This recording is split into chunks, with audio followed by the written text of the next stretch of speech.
Bienvenue à notre émission La vie des dieux. C'est le pasteur David, je vous salue au nom de Jésus-Christ, de partout où vous nous suivez. Aujourd'hui, je voudrais encore pour une fois partager la parole de Dieu avec vous qui nous suivez, chers internautes, de partout où vous êtes. Nous sommes le ministère évangélique La vie des dieux. Nous faisons office de l'évangélisation. Nous travaillons avec la vision que Dieu nous a donnée, qui est ainsi libellée, amener l'être humain ou l'homme à vivre ou à faire une expérience personnelle avec Dieu. Dans notre série, cette fois-ci, nous voulons parler de la différence. Un mot qui est très connu et très aimé dans la vie de l'homme. La différence, qui est simplement définie par la distinction, l'écart entre deux choses. C'est que tout être humain aimerait être ou faire dans sa vie, être distingué, être différent des autres. Personne ne voudrait être comme tout le monde.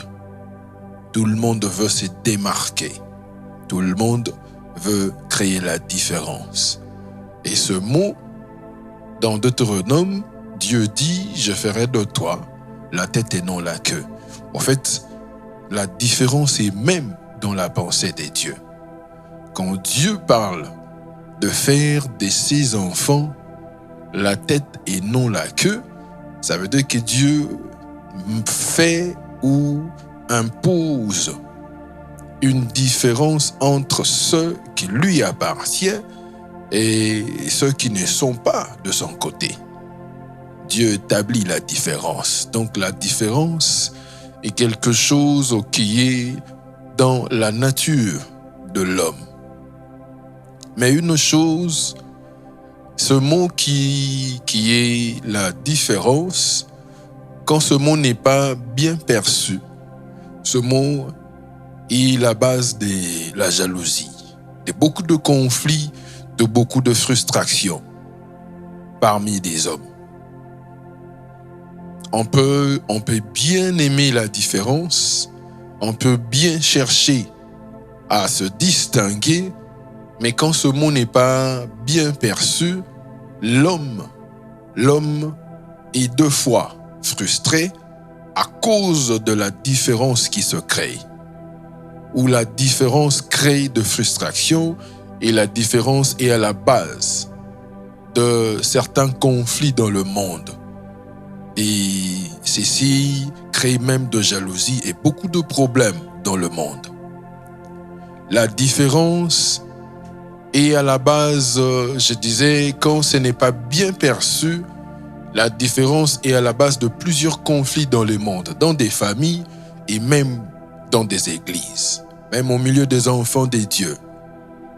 Quand la différence n'est pas bien perçue, quand ce mot-là n'est pas bien compris, l'homme devient déloyal. L'homme est prêt à tout pour faire la différence ou pour être différent, pour se distinguer. Or, cette pensée ne vient pas de l'homme.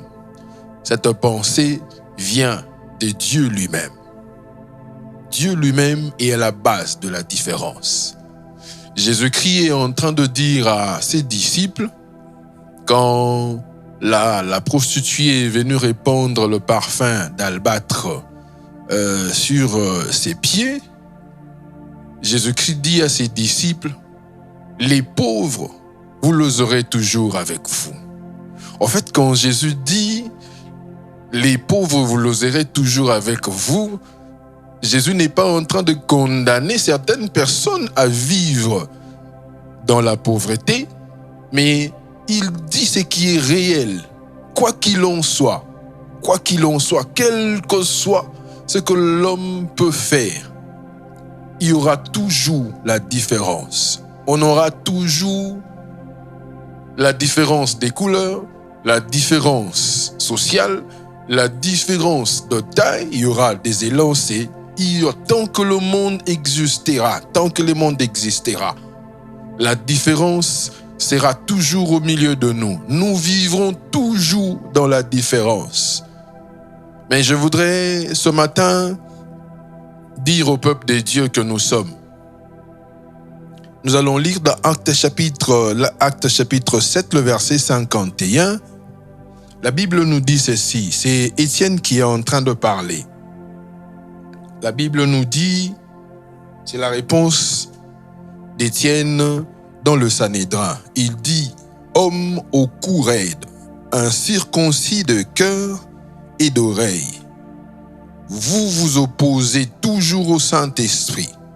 Ce que vos pères ont été, vous l'êtes aussi. » La partie qui nous intéresse, c'est la dernière phrase de ce verset 51. Étienne dit, il répond aux accusations. Il dit, après avoir relaté ou repris toute l'historique de comment l'évangile, de comment Jésus a été, ou de comment Dieu a marché avec des hommes, comment Dieu a marché avec Jésus, comment Dieu a marché avec les apôtres.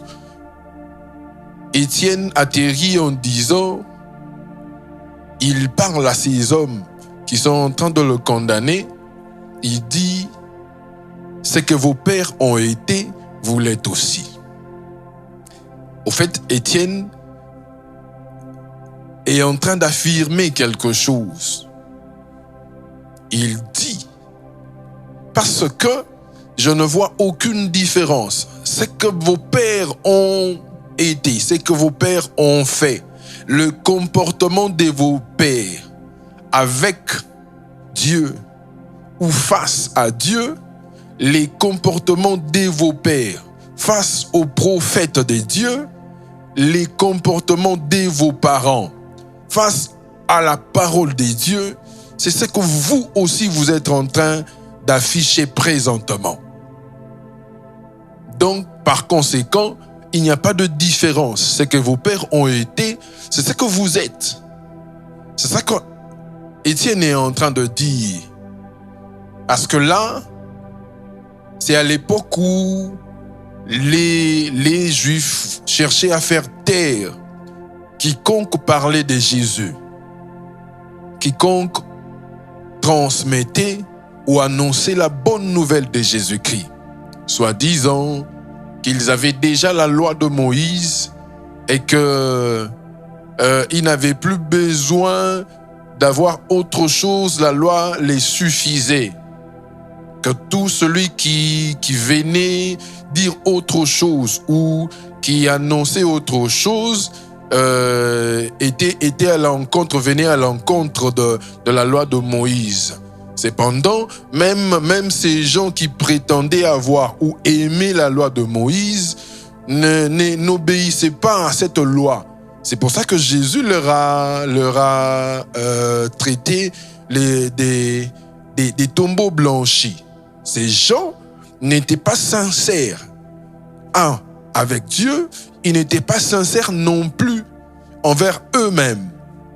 Ils pensaient mentir. En fait, ils pensaient dire la vérité ou brandir la loi, pendant que même la loi qu'ils étaient censés aimer ou pratiquer, ils ne le faisaient pas non plus. C'était des menteurs vis-à-vis des dieux et vis-à-vis d'eux-mêmes. Parce que c'est ça aussi le problème, même des chrétiens aujourd'hui, dans nos églises, nous avons aussi des chrétiens qui ne sont pas sincères envers eux-mêmes. Ils ne sont pas sincères envers eux-mêmes et moins encore avec Dieu. Mais là n'est pas notre problème. C'est la parole que Étienne est en train d'adresser aux Juifs qui nous intéresse, parce que nous parlons de la différence. Un homme d'État a dit L'homme est le résultat de ce qu'il a été hier. En fait, j'étais en train de suivre une émission. Cet homme était accablé avec des questions pour dans sa gestion, la vie sociale. On le condamnait, qu'il ne dirigeait pas bien, il ne faisait pas bien son travail. Il a tout bonnement répondu. Il a dit on est en train de nous juger par rapport aux souffrances ou à leurs souffrances. Mais c'est que les hommes oublient qu'ils sont le résultat de ce qu'ils ont été hier. Bien-aimés dans le Seigneur, l'existence a 3 étapes. Dans l'existence, il y a le passé, il y a le présent et le futur. Quoi que l'on dise, même si on peut dire que ce qui est passé est enterré, mais l'homme est le résultat de ce qu'il a été hier. La Bible voudrait nous faire comprendre ici qu'il ne peut jamais avoir différence puisqu'on parle du passé et du présent. Les mêmes comportements qu'ont eu les pères et les mêmes comportements que les enfants affichent aujourd'hui. Comment pouvons-nous penser à vivre la différence? Comment? Cependant, cette différence qui est loyale, qui est déjà établie par Dieu, il y a aussi un côté où la différence doit se travailler. C'est lui qui ne travaille pas pour vivre la différence, que ce soit dans le domaine spirituel, que ce soit dans le domaine physique, il n'expérimentera pas cette différence. Il peut beau vouloir, il peut beau chanter, on peut tous commencer comme nous avons l'habitude. C'est ça le grand problème de chrétiens d'aujourd'hui. Nous pouvons faire des déclarations de foi à multiples reprises, mais si nous ne nous mettons pas à travailler pour expérimenter la différence, ce problème n'est pas seulement dans nos églises, ce problème est aussi vécu dans des nations, dans des sociétés. Les peuples s'attendent à avoir un chef qui va venir tout changer pendant que ce peuple-là ne veut pas changer. La différence ne viendra jamais. Les Noirs ont l'habitude de dire un seul doigt ne nettoie pas le visage. Parce que le travail d'une seule personne ne peut pas combler la vie de toute une nation. Vous qui me suivez maintenant, sachez-le très bien. La Bible dit, soyez renouvelés par le renouvellement de l'intelligence. C'est pour nous emmener à vivre la différence. Ce que nos pères ont été, nous devons abandonner ce que nos pères ont été. Nous devons. La seule transition pour vivre la différence, c'est l'abandon de ce que nos pères ont été. Si les résultats de la vie de nos pères, à partir de leur comportement, n'a pas été bon, n'a été que négatif, celui qui veut vivre la différence doit faire autre chose.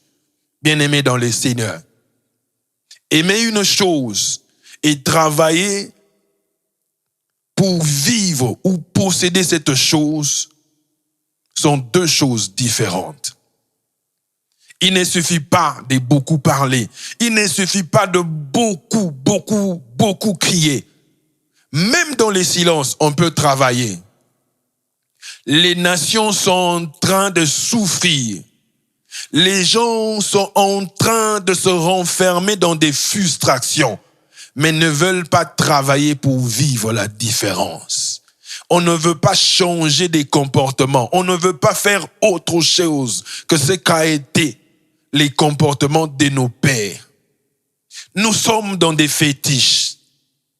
Nous allons dans des vols, nous sommes dans des détournements, nous sommes dans des péchés, nous sommes immoraux, nous restons malhonnêtes, mais nous espérons vivre la différence. Cela n'arrivera pas.